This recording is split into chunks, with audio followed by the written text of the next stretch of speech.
విజయవాడ మొగల్ రాజాపురం సున్నపు బట్టీల సెంటర్లో కొండ చర్యలు విరిగిపడిన ప్రాంతాన్ని ఎంపీ కేశినేని శివనాథ్, మున్సిపల్ శాఖ మంత్రి పొంగూరు నారాయణ పరిశీలించారు.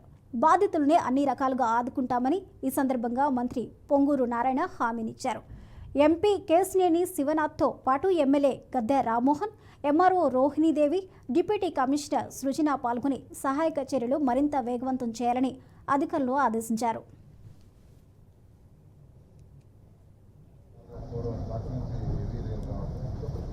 దాంతో కొండ చర్యలు విరిగిపడటం, ఇళ్ళ మీద పడటం, దాంట్లో 5 మంది చనిపోయారు. ఒక 4 అయితే వాళ్ళకి జబ్బులు తగిలి యాక్చువల్గా డాక్టర్లు స్పెషల్ కేర్ చేస్తున్నారు.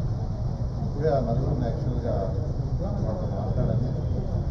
వాళ్ళలో ఒక అతను మాత్రం యాక్చువల్గా ఈ నడుము మెయిన్ డ్యామేజ్ అయింది. దానికి యాక్చువల్గా అయినా అతను స్టెబిలిటీగా ఉంటాడు, ఎటువంటి ప్రాణాలకు ఇబ్బంది లేదు. అతనికి సర్జరీ కూడా కొద్దిగా స్టెబిలైజ్ అవుతుంది, సర్జరీ చేస్తున్నారు. మిగతా 3 కూడా యాక్చువల్గా వాళ్ళకి ఎటువంటి ప్రాబ్లం లేదు. బహుశా 1 or 2 days అయితే వాళ్ళు కూడా డిశ్చార్జ్ చేస్తారు. ఏదేమైనా ఇటువంటి ఘటన జరగడం